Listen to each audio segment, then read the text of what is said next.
बात उन दिनों की है जब मैं कॉलेज का स्टूडेंट था। अपने कॉलेज की ओर से जब हम कैंप के लिए एक जंगल में गए थे, हल्की सी ठंड थी, इसलिए हमने पूरी रात कैंप फायर के साथ गाने और अदर एक्टिविटी करने का डिसीजन लिया।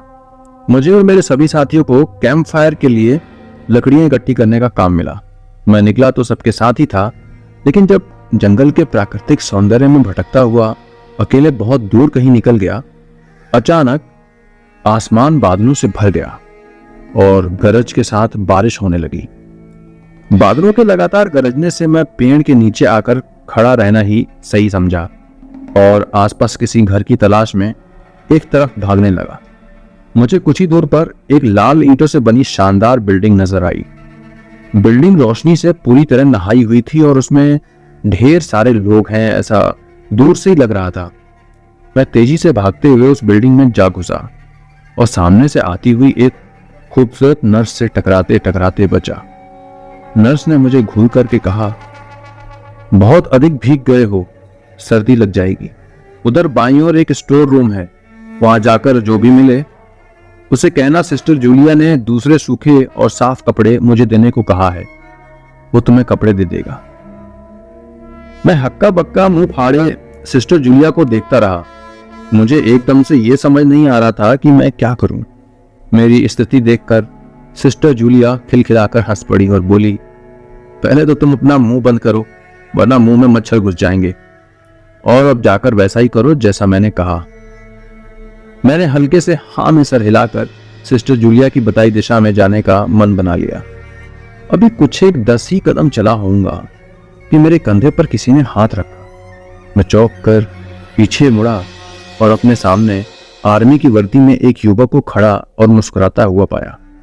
मेरे चेहरे पर आश्चर्य का बादल अपना घर बना चुका था, जिसे देखते ही उस युवक को हंसी आ गई।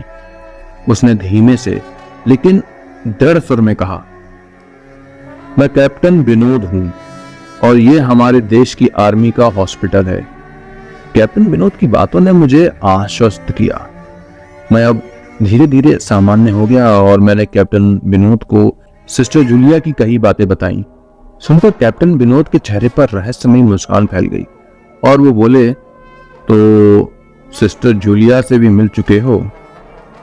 जी, क्या मतलब है आपका? कुछ नहीं, चलो मैं तुम्हें सूखे कपड़े देता हूं, चेंज कर लो, नहीं तो सच में सर्दी लग जाएगी। और मैं कैप्टन विनोद के पीछे पीछे एक बड़े से कमरे में पहुंच गया। कमरे के चारों ओर हरे रंग के पर्दे लगे हुए थे। एक और एक बड़ा सा बेड पड़ा हुआ था और उसके सामने एक सोफा था।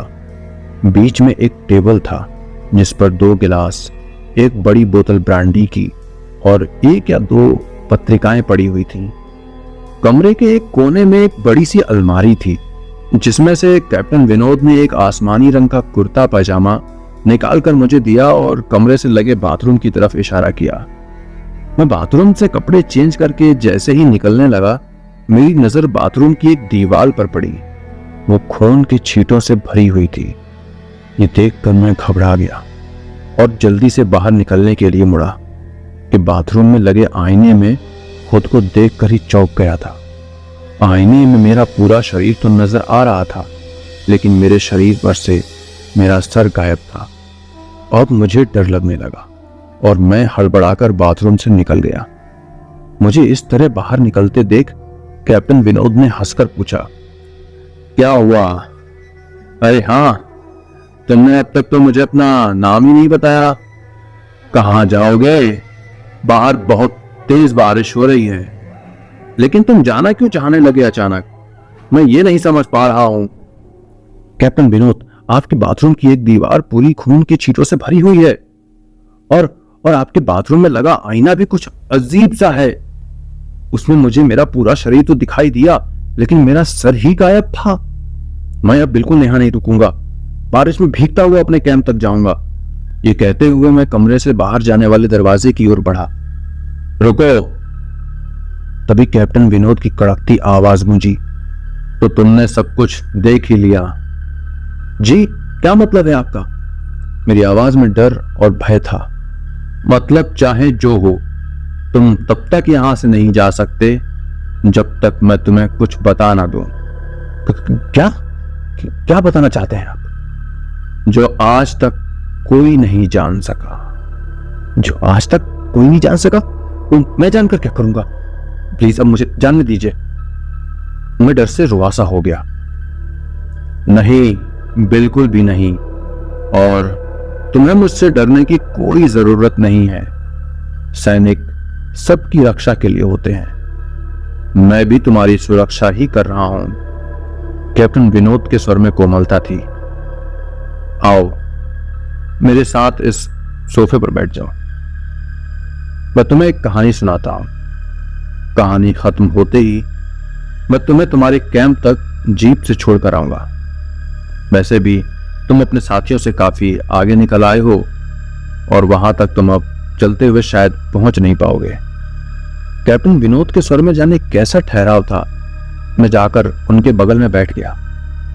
कैप्टन विनोद ने कहना शुरू किया, दुश्मनों ने धोखे से हमारे अस्पताल को अपना निशाना बनाया। दुश्मन देश के 2 सैनिक हमारे सैनिकों के वेश में एक हमारे ही घायल सैनिक को लेकर आए।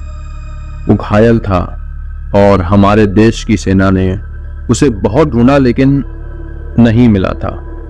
शायद साजिश के तहत उसे घायल होते ही घुसपैठियों ने कहीं छुपा दिया था। अचानक अपने खोए हुए सैनिक को अपने हॉस्पिटल में पाकर सभी खुश हो गए और बिना अधिक पड़ताल किए हॉस्पिटल के गेस्ट रूम में घायल को लेकर आने वाले छलवेशधारियों को ठहरने की इजाजत दे दी। अभी उस सैनिक का इलाज चल ही रहा था कि जोरों का ब्लास्ट हुआ और पूरा हॉस्पिटल एक पल में खंडहर में तब्दील हो गया। लेकिन हॉस्पिटल तो अपनी शानदार स्थिति में खड़ा है। मेरी बातों को अनसुना कर कैप्टन विनोद ने अपनी बात जारी रखी। कोई नहीं बचा उस ब्लास्ट में। दीवार पर पड़े खून के छींटे भी उसी ब्लास्ट में मारे गए। हॉस्पिटल के कर्मचारियों के हैं। हाँ, पर यह हॉस्पिटल तो मुझे खंडहर नहीं दिखता। जवाब में कैप्टन विनोद के चेहरे पर रहस्यमयी मुस्कान फैल गई और उनका चेहरा अजीब से भावों से भर गया। मैं उनके चेहरे को देखकर अंदर से दहल गया। फिर भी मैंने हिम्मत करके पूछा, आप उस ब्लास्ट में बच कैसे गए? सुनते ही कैप्टन विनोद ठहाका लगाकर हंस पड़े और मुझ पर एक भरपूर नजर डालते हुए कहा, यह कहानी आज से मात्र 10 वर्ष पहले की है और मैं आज से 50 वर्ष पहले ही मर चुका हूं। इसके आगे उन्होंने क्या कहा मुझे कुछ नहीं मालूम। चेहरे पर गीलेपन का एहसास जब काफी हुआ तो मैं जैसे नींद से जागा। मुझे घेरे हुए मेरे सभी सहपाठी और टीचर खड़े थे। मेरे आंख खोलते ही मेरे सर ने कहा, थैंक गॉड तुम्हें होश आ गया। तो क्या मैं बेहोश था? हाँ, तुम जंगल में जाने कहां भटक गए थे और जब सभी लौट के आए और तुम नहीं आए तो हम सब मिलकर तुम्हें ढूंढने निकल पड़े। काफी दूर जाने के बाद हमने एक जीप आती देखी जिसमें एक आर्मी मैन तुम्हें पीछे की सीट पर सुलाए हुए हमारे कैंप को ढूंढते हुए आ रहे थे। उन्होंने हम सबको अपनी जीप पर बिठाया और कैंप तक छोड़ा। हमने उन्हें काफी रोकने की कोशिश की लेकिन वो ये कहते हुए चले गए कि अभी नहीं रुक सकता, एक जरूरी काम है। जब हमने तुम्हारे बेहोश हो जाने और उन तक तुम्हारे पहुंचने के बारे में पूछा तो वो बोले कि सोमेश ही बताएगा और जो भी बताएगा वो सब सच होगा। सबकी एक्साइटेड निगाहें अपनी ओर लगी देख मैंने भी धीरे स्वर में पूछा, क्या उनका नाम कैप्टन विनोद था? सर ने हाँ में सर हिलाया। मैंने सबको उधर चलने के लिए कहा जिधर से सबने जीप को आते देखा था। पहले तो सर तैयार नहीं हुए लेकिन मेरे बहुत कहने पर वो राजी हो गए।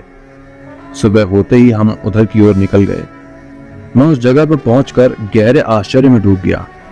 वहां एक अधजला खंडहर था जिसके एक टूटे पत्थर पर लिखा था आर्मी हॉस्पिटल। तो कैसी लगी आज की कहानी? आई होप आपको कहानी अच्छी लगी हो। वीडियो को लाइक और चैनल को सब्सक्राइब कर दीजिएगा क्योंकि ऐसी ही कहानी हम आपके लिए लाते रहते हैं और वो चैनल आप सबके मंगलमय होने की कामना करता है। धन्यवाद।